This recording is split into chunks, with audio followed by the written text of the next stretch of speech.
नमस्कार दोस्तों, मैं रंजीत सिंह आज आपके सामने एक नया सब्जेक्ट लेकर दोबारा से हाजिर हुआ हूँ।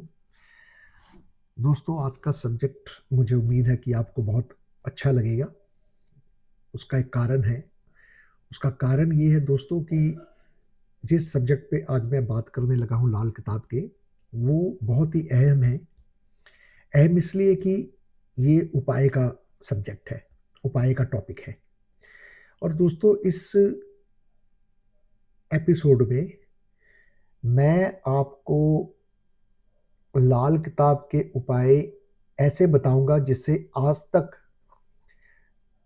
बहुत ही कम एस्ट्रोलॉजर्स द्वारा लाल किताब जो करते हैं उन्होंने बताए होंगे, बहुत ही कम। जी हाँ दोस्तों, बहुत कम इसलिए मैं कह रहा हूं क्योंकि ये उपाय जर्नल उपाय हैं। ये आप किसी को भी करवा सकते हैं, मगर मुझे बहुत अफसोस के साथ कहना पड़ता है कि आजकल सब व्यापार होने की वजह से, बनाने की वजह से ये उपाय अब बताए नहीं जा रहे। इसलिए मैं चाहता हूं कि मेरी इस वीडियो के द्वारा हर एक को इन उपायों का पता चले जो उपाय मैं आप लोगों को बताने जा रहा हूं। और सबसे जो अहम बात है इस उपायों के पीछे, वो दोस्तों ये है कि जो उपाय मैं आज आपको बताने जा रहा हूं, वो उपाय अगर आपकी कुंडली में ग्रह किसी भी बुरी तरीके का बैठा हो, बुरी हैसियत का बैठा हो, किसी भी शब्द में इसलिए इस्तेमाल कर रहा हूं कि पंडित जी ने हमारी लाल किताब में ग्रहों को 4-5 तरीके से मंदे या अच्छे शब्दों में बुलाया है। अगर मंदा है तो 4-5 तरीकों से मंदे शब्द इस्तेमाल किए, अगर अच्छा है तो 4-5 तरीके इस्तेमाल किए हैं। वो तरीके क्या हैं, आप उनको समझ लें, सुन लें, ताकि आपको आगे जाकर परेशानी ना हो और कोई भी एस्ट्रोलॉजर आपको बेवकूफ ना बना सके, आपसे ठगी ना मार सके। दोस्तों, जैसे हम किसी एस्ट्रोलॉजर के पास जब अपना होरोस्कोप दिखाने जाते हैं तो वो हमारा होरोस्कोप देखकर कहता है कि बृहस्पति तो आपका जी खराब हो गया है। एक शब्द तो ये इस्तेमाल होता है। दूसरा शब्द इस्तेमाल होता है कि बृहस्पति आपका मंदा हो गया है, बृहस्पति आपका नीच हो गया है, बृहस्पति आपका मर गया है, बृहस्पति आपका नष्ट हो गया है, बृहस्पति आपका बर्बाद हो गया है। ऐसे कुछ शब्द हैं जो बहुत ही डरावने लगते हैं और सुनकर ऐसा महसूस होता है, मर गया बृहस्पति अब क्या हो जाएगा, बर्बाद हो गया बृहस्पति अब क्या हो जाएगा। हाँ, क्यों? क्योंकि हमारे को तो सिर्फ अभी इतनी समझ है कि बृहस्पति हमारे बाप हैं, हमारे दादा हैं। बृहस्पति धर्म को रिप्रेजेंट करता है, बृहस्पति कुल पुरोहित है, बृहस्पति सोना है, बृहस्पति आपकी सांस है ना। बृहस्पति आपका आपकी इज्जत है, बृहस्पति आपकी किस्मत है ना। धातुओं में बात करें तो बृहस्पति आपका सोना है, और पत्थरों में बात करें तो बृहस्पति आपका पुखराज है। अगर खाने की सामग्री की बात करें तो चने की दाल जो है वो बृहस्पति की पंडित जी ने कही है ना। तो इसी तरीके से मतलब जो चीजें बताई गई हैं बृहस्पति की, ऐसी बहुत सी चीजें बताई गई हैं ना। लेकिन सवाल ये नहीं है, सवाल ये है कि आपको जब एक एस्ट्रोलॉजर कहता है कि आपका बृहस्पति मंदा है, आपका बृहस्पति नीच है, आपका बृहस्पति रद्दी है, बर्बाद है, मर गया है, तो हमें जो उसके एवज में उपाय बता रहे हैं या जो हमें उपाय के नाम पर वो हमसे मोटे पैसे मांग रहे हैं, क्या वो बनते हैं? इस चीज का इल्म तो आपको कम से कम होना चाहिए, जहां तक मैं सोचता हूं। दोस्तों, अगर कोई भी एस्ट्रोलॉजर आपको किसी ग्रह से संबंधित भी इन शब्दों का इस्तेमाल करे, आप मेरी ये वीडियो ध्यान से सुन लीजिए। जितनों को आप फॉरवर्ड कर सकते हैं फॉरवर्ड कीजिए। इस वीडियो को मैं कहता हूं वायरल कर दीजिए, ताकि हर एक को पता लग जाए कि 9 ग्रहों में से कोई भी ग्रह आपका अगर मर गया है, रद्दी हो गया है, नष्ट हो गया है, नीच हो गया है, मंदा हो गया है, तो भी आप घर बैठे, जी हाँ, घर बैठे आप उस ग्रह को फिर से जीवित कर सकते हैं, फिर से ठीक कर सकते हैं। जी हाँ, हैरान होने की बात नहीं है। अगर किसी के कहने पे ग्रह मर सकता है तो आपके उपाय करने से वो जीवित भी तो हो सकता है ना। तो दोस्तों, मैं शुरुआत करता हूं सबसे पहले बृहस्पति से। देखिए, अगर बृहस्पति कुंडली में कैसा है, कुंडली में किस हिसाब से वो रद्दी हो रहा है, मर रहा है, उसके लिए मैं आपको पहले बता दूं। अगर बृहस्पति के पक्के घर खाना नंबर 2, 5, 9, 11 और 12, ये है बृहस्पति के पक्के घर और इनकी राशियां। अगर इन घरों में, अगर इन 5 घरों में बृहस्पति के दुश्मन ग्रह आ जाए, बुध आ जाए, शुक्र आ जाए या राहु आ जाए, या बृहस्पति को आपकी कुंडली में टक्कर पड़ रही हो, धोखा मिल रहा हो, अचानक चोट मिल रही हो, तो समझिए आपका बृहस्पति जो है वो परेशानी में है, टेवे का बृहस्पति। लेकिन इतना शायद आप टेवे पे ना देख पाए। इसको फिजिकल देखने के लिए क्या है दोस्तों तरीका, कि अगर आपको सांस चढ़ती है, आपको साइनस है, या आपको दमा है, या आपको टीवी है, या आपको सांस लेने में दिक्कत होती है, या आपका मोटापा बढ़ रहा है, तो समझिए कि आपका जो बृहस्पति है वो टेवे में खराब हो रहा है। या आपके सिर के टटरी के बाल बिना बीमारी के झड़ रहे हैं, तो समझिए कि आपका बृहस्पति खराब है, वो खराब अवस्था में है, वो मर रहा है, रद्दी हो रहा है, कुछ भी समझ लीजिए। बस शब्दों का के मायने एक ही है ना, मतलब बहुत ज्यादा फर्क इनमें नहीं है। मर रहा है का मतलब ये नहीं कि असल में सच में मर गया, ऐसा कुछ नहीं होता। मर रहा है का मतलब वो कमजोर है, कमजोर शब्द भी इस्तेमाल होता है। जी हाँ, मुझे एक और शब्द याद आ गया। जब ऐसी स्थिति हो या ऐसा जातक जो जिसका बृहस्पति खराब होगा, रद्दी होगा, उसकी एक निशानी और होगी कि ऐसा जातक गले में या हाथ में माला डालने का आदी होगा, रुद्राक्ष डालने का आदी होगा, या धागे को गांठे लगाकर मनके बनाकर उसको हाथ में डालेगा या गले में डालेगा या जेब में रखेगा, ताकि वो उससे मंत्र जाप कर सके।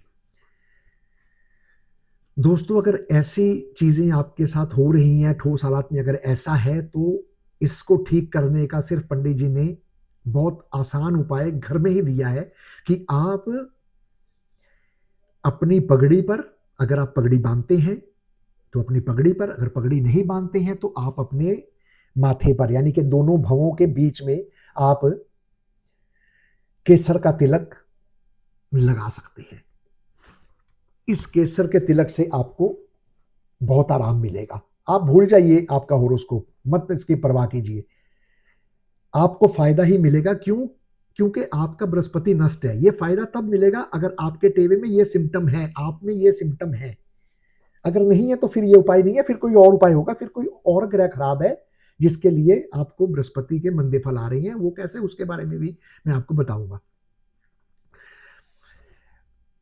अगर आपका नाक से बहता हुआ पानी जब खुद ब खुद सूखना शुरू हो जाए, जैसे 10 साल, 12 साल, 15 साल, 20 साल, 25 साल की आयु तक कईयों के नाक जो है वो पानी चलते रहते हैं, तो जब वो खुद ब खुद सूख जाएगा पानी नाक का, समझिए उस दिन से बृहस्पति आपका ठीक हो गया।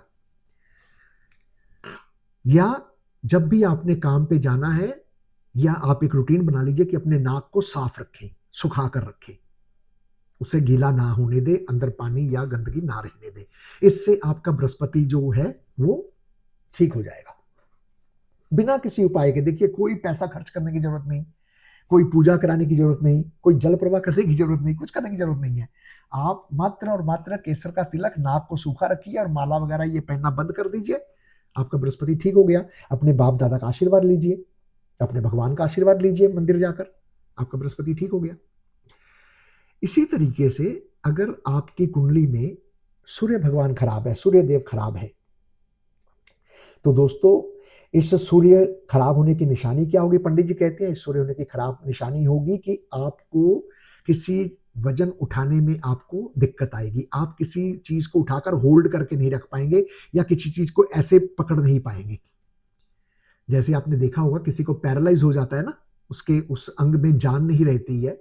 इसी तरीके से अगर आपका सूर्य खराब है तो आपके बॉडी में जान नहीं होगी।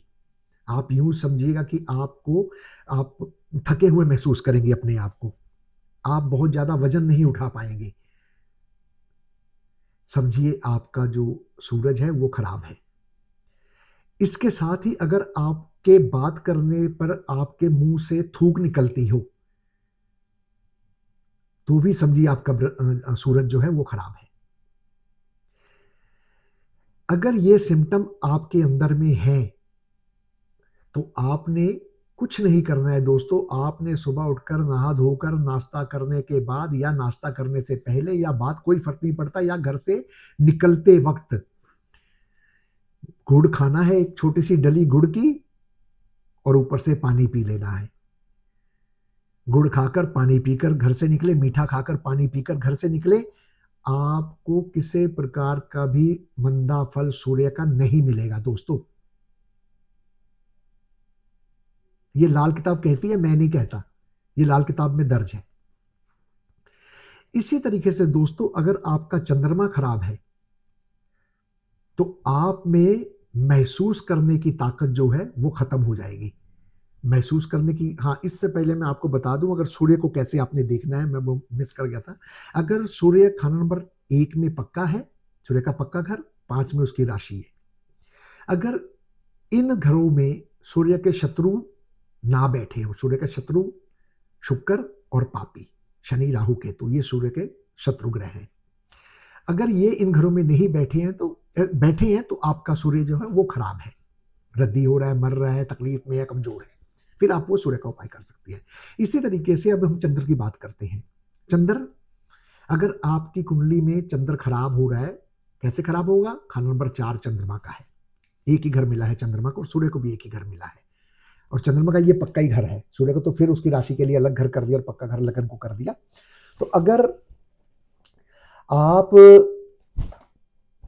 के कुंडली में चौथा घर खराब हो रहा है, यानी कि वहां दुश्मन ग्रह आकर बैठ गए हैं, खास करके केतु, चंद्रमा का कट्टर दुश्मन है। राहु भी ग्रहण लगाते हैं, लेकिन राहु घर नंबर 4 में आकर धर्मी बन जाता है, केतु भी धर्मी बन जाता है। लेकिन चंद्र के घर अगर केतु है तो समझिए कुएं में कुत्ता गिरा हुआ है, चंद्र खराब ही है, वहां धर्मी दुर्मी का कंसेप्ट फिलहाल भूल जाइए आप अगर आपकी कुंडली में केतु खान नंबर 4 में है तो आपका चंद्रमा खराब है, या आपकी बॉडी में महसूस करने की ताकत अगर खत्म हो गई है तो समझिए आपका चंद्रमा खराब है। कोई चीज जैसे छू कर निकल गई, आपके शरीर से ऐसे छू कर निकल गई या माथे से ऐसे छू कर निकल गई, ये सेंसिटिविटी अगर आपकी जो है नहीं आपको पता लग रहा तो समझिए आपका चंद्रमा जो है वो खराब है।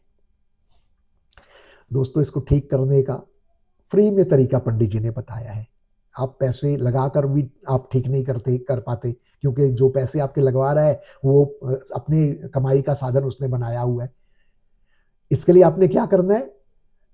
पंडित जी कहते हैं अपनी माँ, दादी, नानी या बूढ़ी स्त्रियों का या हर किसी का पांव छूकर आशीर्वाद बोलकर, पैरी पहना करदा हाँ जी, आपके पांव पड़ता हूं जी, मम्मी आपके पांव पड़ता हूं, दादी आपके पांव पड़ता हूं, नानी आपके पांव पड़ता हूं जी कहकर जब आप किसी भी बुजुर्ग बड़े का, खास करके स्त्री का आशीर्वाद लेंगे तो आपका चंद्रमा कभी भी खराब नहीं होगा, ना ही आपको किसी उपाय की जरूरत पड़ेगी। दोस्तों उपाय तो बहुत दूर की बातें हैं, उपाय सिर्फ और सिर्फ रूह की शांति का मात्र एक जरिया है। रेखा में मेखा लगेगी कि नहीं पता नहीं, लेकिन जो तरीका आपको मैं बता रहा हूं लाल किताब का, ये रेखा में मेखा लगेगी और इसके एवज में आपको कुछ देना भी नहीं पड़ेगा। दोस्तों चंद्र के बाद ग्रह है शुक्र। दोस्तों शुक्र ग्रह, अगर शुक्र ग्रह आपकी कुंडली में खराब है, खराब कैसे होगा? शुक्र के दुश्मन कौन? सूरज, चंद्र और राहु। अगर ये शुक्र के अपने घर या पक्के घर में बैठे हैं 2 और 7, तो समझिए आपकी कुंडली में शुक्र ग्रह खराब है। और उसी शुक्र ग्रह को अगर टक्कर पड़ रही है वगैरह वगैरह, जो मैंने पहली बृहस्पति के समय कहा, फिर मैं रिपीट कर देता हूं, अगर टक्कर पड़ रही है, अचानक चोट पड़ रही है, धोखा मिल रहा है ना, तो आपका जो शुक्र है वो खराब हो रहा है। अब शुक्र खराब की निशानी पंडित जी कहते हैं क्या होगी? पंडित जी कहते हैं शुक्र खराब की निशानी होगी कि शुक्र जो है हमारा अंगूठा है, शुक्र क्या है? हमारे गाल हैं। शुक्र क्या है? हमारी चमड़ी है। अगर आपका अंगूठा बिना किसी बीमारी के खराब होना शुरू हो जाए, दर्द होना शुरू हो जाए, पकना शुरू हो जाए वगैरह वगैरह, या आपके गालों में धब्बे पड़ने शुरू हो जाए, छाइयां पड़नी शुरू हो जाए, या आपको स्किन डिजीज हो जाए, तो भी आपका शुक्र जो है वो खराब ही माना जाएगा। वैसे पंडित जी ने सिर्फ अंगूठे को लेकर कहा है कि अंगूठा अगर खराब हो जाए बिना बीमारी के, लेकिन अगर गाल भी खराब हो रही हैं बिना बीमारी के, बीमारी नहीं है कोई, वैसे वो छाइयां पड़ गई, कई बार पड़ जाती होती हैं बिना बीमारी के, कैल्शियम की कमी हो तो शायद ये पड़ जाती है, कुछ ऐसा लॉजिक है, मुझे उतना नहीं पता है। तो जब आपका शुक्र खराब हो, बॉडी में तो हमें पता लग गया अंगूठे से या गालों से, स्किन से, और टेवे में भी हमें पता लग गया, तो हमने क्या करना है कि हमने सिर्फ और सिर्फ अपनी पोशाक का ख्याल रखना है दोस्तों, अपनी ड्रेस का ख्याल रखना है। हमने रोज सुबह उठना है, नहाना है, और फिर अच्छे कपड़े, साफ कपड़े, धोए हुए कपड़े पहनने हैं। वही पुराने उतरे हुए कपड़े कल के परसों के दोबारा नहीं पहनने हैं। गंदे कपड़े हमने नहीं पहनने हैं, फटे रगड़ कपड़े हमने नहीं पहनने हैं दोस्तों। जी हाँ दोस्तों, मुझे याद आ गया कि एस्ट्रोलॉजर्स दूसरों को तो सलाहें देते हैं कि आप फटे कपड़े ना पहने, आप रग्ड कपड़े ना पहने, और खुद रग्ड कपड़े पहनकर पॉडकास्ट करते होते हैं। उनको उनका शुक्र नहीं खराब होता। आप वहमों में ज्यादा मत जाएं, आप असलियत को देखें, असलियत को माने, फिर चलें। तो दोस्तों, जब पोशाक आप ठीक रखेंगे तो आपका शुक्र खराब नहीं होगा। आप अपनी पत्नी से व्यवहार ठीक रखेंगे, आपका शुक्र खराब नहीं होगा। जो कुछ भी आपके साथ खराब हो रहा है वो ठीक होना शुरू हो जाएगा। स्त्री, विवाहित स्त्रियों का सम्मान करना, शुक्र को ठीक करना, एक ही बात है। अगर दोस्तों आपकी कुंडली में मंगल खराब हो रहा है, कुंडली में कैसे खराब होगा? मंगल के घर 1 और 8, और उसका पक्का घर खाना नंबर 3। अगर इन घरों में मंगल के शत्रु बुध या केतु आ जाएं तो मंगल आपका खराब हो गया। इस समय टक्कर पड़ रही है मंगल को, वगैरह वगैरह, चोट पड़ रही है और धोखा मिल रहा है, तो मंगल आपका टेवे में खराब तो हो गया। और शरीर में खराब होने का क्या है? जोड़ काम करने बंद कर जाए, खून आपका जो लालीपन है आपके चेहरे से वो गायब होने शुरू हो जाए, चेहरा मुरझाया हुआ, और बदन को देखने से ऐसा पता लगे जैसे बदन में खून ही नहीं है। खून का रंग जो है वो खराब हो जाए तो समझिए आपका मंगल जो है वो मंदा है। इसके लिए पंडित जी ने बिल्कुल फ्री के जैसे आपको उपाय बताए हैं, सजेशन दी है। वो क्या है दोस्तों? वो है कि सफेद सुरमा, किसी भी पंसारी की दुकान से आप सफेद सुरमा लाएं और उसे लगाना शुरू कर दें अपनी आंखों में। दोस्तों, जब तक आप सफेद सुरमा लगाते रहेंगे तब तक आपका मंगल, चाहे कुंडली में खराब है चाहे आपके शरीर में खराब है, वो आपको बुरा असर नहीं देगा। दोस्तों, बुध के लिए पंडित जी कहते हैं कि दांत खराब होने शुरू हो जाएं, या अगले दांत बिना बीमारी के झड़ जाएं या टूट जाएं, या बत्तेबा यानी कि औलाद पैदा करने की इच्छा ही खत्म हो जाए, समझिए आपका जो बुध है वो कुंडली में या आपके बॉडी में वो कमजोर है, मंदा है, बुरा है, नीच है, वगैरह वगैरह। इसके लिए पंडित जी कहते हैं दोस्तों कि नाक छेदन सबसे उत्तम उपाय है। नाक छेदन से अच्छा बुध का कोई उपाय नहीं है दोस्तों। अगर बुध आपका मंदा है तो सबसे पहले आप नाक छेदन करें, फ्री का उपाय है। देखिए, नाक छेदन, कोशिश ये कीजिए कि नाक छेदन जो है आप यहां सेंटर से करें, जहां जानवरों को नकेल डालते हैं वहां से चांदी की तार डालें उस नाक में, क्योंकि बुध और बृहस्पति और चंद्र मिलकर बुध को बांध लेंगे। अब यहां बृहस्पति और चंद्र को मजबूत किया जाता है ताकि बुध जो है वो शरारत ना करे। दांत को सफा रखिए। डॉक्टर्स भी कहते हैं 2 टाइम ब्रश करने के लिए। वैसे भी हमें 2 समय सुबह और रात को सोने से पहले ब्रश करना चाहिए।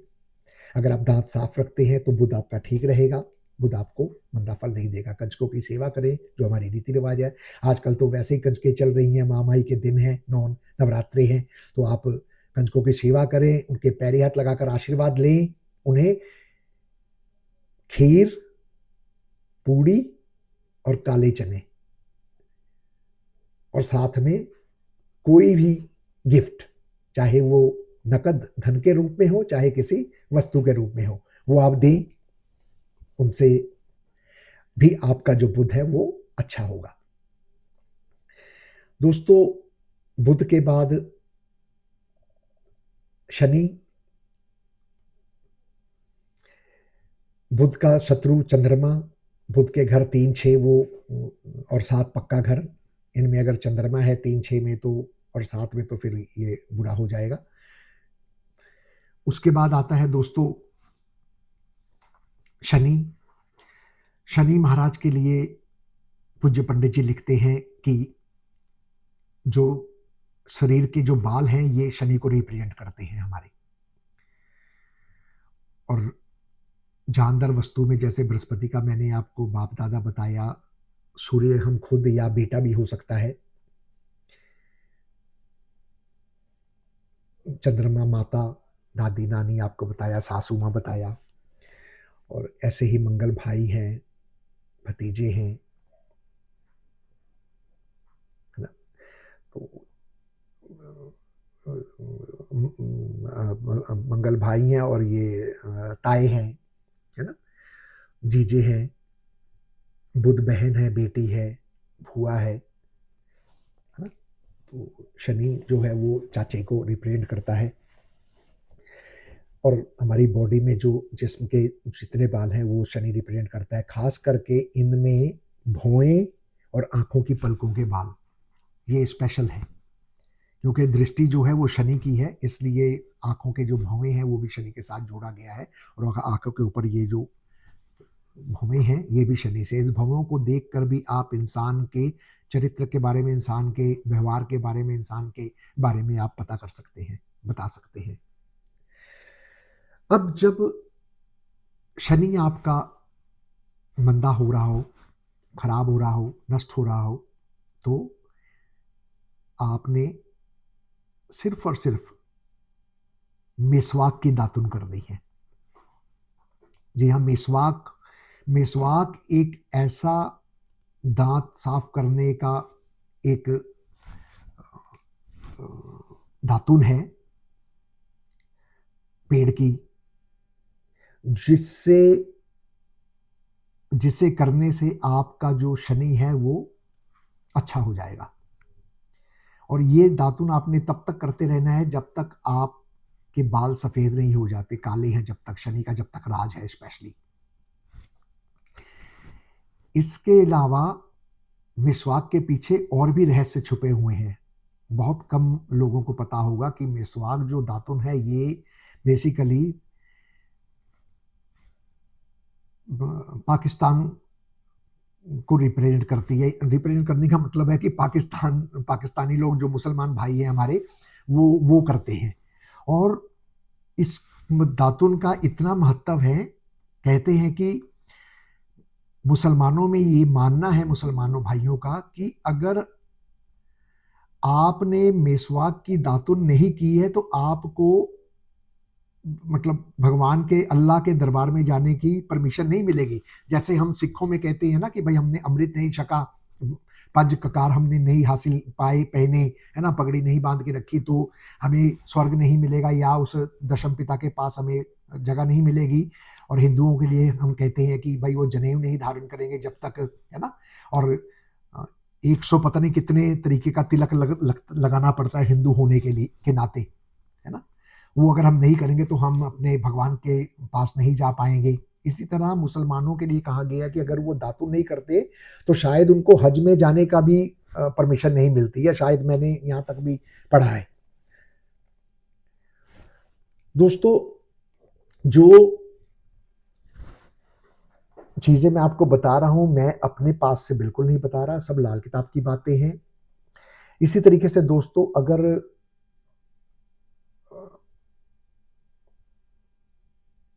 ये राहु अगर आपका खराब होता है तो राहु के लिए पंडित जी कहते हैं कि हाथ के जो नाखून है वो राहु हैं। हाथ के नाखून बिना बीमारी के झड़ जाएं, खराब हो जाएं, कमजोर हो जाएं, टूट रहे हों। दिमागी खराबी जिसे डिप्रेशन कहते हैं, है ना, या अकेले में बोलते रहना, ये सब जो है राहु की शरारतें हैं, है ना। दुश्मन पैदा हो जाने, ये सब राहु की शरारतें हैं। अचानक लॉसेस वगैरह जो कुछ भी है, सब राहु की निशानियां होती हैं। इसके लिए पंडित जी कहते हैं कि अगर हो सके तो आप बोधी रखें, अगर हो सके तो आप बोधी रखें। अगर बोधी के बाल ही आपके झड़ गए हैं बृहस्पति मंदा होने की वजह से, तो फिर बोधी कहां से रखेंगे? फिर उसके लिए पंडित जी कहते हैं कि खुद मुख्तारी ना करें। खुद मुख्तारी ना करें। खुद मुख्तारी का मतलब है कि खुद प्रधान ना बने, अपने घर का मुखिया ना बने, संयुक्त परिवार में रहें, अपने बड़े बुजुर्गों के साथ रहें और अहम में ना जिए, अपनी मैं ना करें। अगर आप खुद मुख्तियारी नहीं दिखाते हैं तो राहु आपका अच्छा रहेगा। ससुराल से आप बनाकर रखें, राहु आपका अच्छा रहेगा, राहु आपको तंग नहीं करेगा। इसी तरीके से दोस्तों,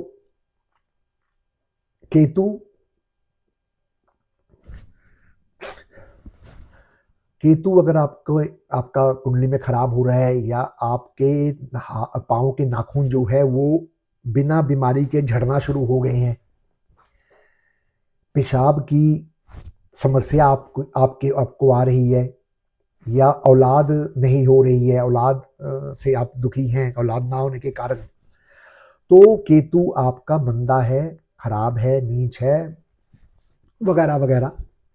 इसके लिए पंडित जी ने बहुत शानदार घर बैठे कहा है कि उन्होंने कि बाहर जो कुत्ते हैं, गली के जो कुत्ते हैं, उनकी सेवा करें। अगर खुद कुत्ता रख सकते हैं, पाल सकते हैं तो वो पाल लें, आपकी मर्जी है। कानों में सोना जरूर पहन के रखें।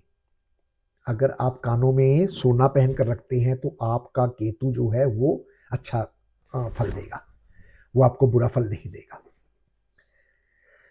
इस तरीके से देखिए, 9 के 9 ग्रहों को पंडित जी ने हमें घर बैठे उपाय बता दिए। इसके अलावा अगर आपने जल्दी आराम लेना चाहते हैं, आपके पास होरोस्कोप नहीं है लेकिन आपको तासीर पता लग गई ग्रह की, जैसे मैंने आपको बताया, या इसके अलावा भी और बहुत सी तासीरें कंडीशंस है, ग्रहों की जो सिचुएशंस है, वो उसके जो रिजल्ट्स हैं वो और बहुत है ना। जैसे शुक्र का मैंने आपको चीक्स कहा, चमड़ी कहा, है ना, अंगूठा कहा, है ना, ये शुक्र के हैं, है ना। ऐसे ही केतु के कान है ना, पेशाब की जो नाली है वो केतु है ना। ये ऐसे केतु के पाँव हैं, है ना। ये सूरज की हड्डी भी है ना। सूरज जो है, पावर जो है वो सूरज की है, उठाने की, जो होल्ड करके रखने की जो ताकत है वो सूरज की है। बृहस्पति सांस है ना। चंद्रमा हमारा दिल है, सूरज को भी हम दिल से काउंट करते हैं, दिल में लेते हैं। सूरज चंद्र, क्योंकि मैं हमेशा कहता हूं कि सूरज चंद्र दोनों एक ही सिक्के के दो पहलू हैं। राइट सूरज है तो लेफ्ट चंद्र है, क्योंकि सूरज से ही रोशनी भी लेता है चंद्रमा। तो इसी तरीके से अगर आप बृहस्पति का कोई उपाय जल्दी करना चाहते हैं तो केसर का तिलक नाभि जुबान माथे पर भी लगा सकते हैं। चने की दाल आप जल प्रवाह कर सकते हैं, मंदिर दे सकते हैं। अगर आप सूरज का कोई उपाय करना चाहते हैं तो आप गुड़, कनक, तांबा जल प्रवाह कर सकते हैं या मंदिर भी दे सकते हैं। अगर आप चंद्रमा को ठीक करना चाहते हैं तो आप पानी सिराने रखकर सुबह कीकर को डाल सकते हैं, या चावल आप लेकर जो जल प्रवाह कर सकते हैं, मंदिर में दे सकते हैं। दूध जल प्रवाह कर सकते हैं, मंदिर में दे सकते हैं, दूध का दान कर सकते हैं। लेकिन ये उपाय करने से पहले आपको टेवे की कंडीशंस पता होनी चाहिए, क्योंकि कहीं मंदिर में दान मनाही है, कहीं पानी की दान मनाही है, कहीं किसी चीज की मनाही है, क्योंकि लाल किताब total is a conditional book. इसलिए मैं चाहता हूं कि आप वो उपाय ना करें जिससे आपको नुकसान हो। मैं आपको वो उपाय बता रहा हूं जिससे आपको नुकसान नहीं होगा। ये आपकी दिनचर्या है, इससे आपका कोई ग्रह खराब नहीं होगा, ये करने से आपके ग्रह ठीक होंगे। तो दोस्तों, ये थी ग्रहों के ऊपर घर बैठे बैठाए आप जो है कैसे उनका फायदा ले सकते हैं। इसी तरीके से मैं अगली वीडियो आपको कोई नॉलेजेबल बनाकर दूंगा, जिसमें आप जैसा भी कहेंगे मैं वैसी वीडियो आपको बनाकर देता जाऊंगा। और मेरे चैनल को आप लाइक और सब्सक्राइब कीजिए, और अपने दोस्तों भाई बहनों से भी कहिए कि इसे लाइक और सब्सक्राइब करें। नॉलेजेबल चैनल मैं आपके लिए लेकर आया हूँ, लाल किताब का मजमून। तो इसे आप ज़रूर सुना कीजिए, और मेरा हौसला अफजाई आप करते हैं, इसके लिए आपका बहुत बहुत शुक्रिया, धन्यवाद। एक पेड़ अपने जीवन में जरूर लगाएं, एक वृक्ष एक पौधा अपने जीवन में जरूर लगाएं। लाल रेड लाइट जंप ना करें, कानून का उल्लंघन ना करें। धन्यवाद।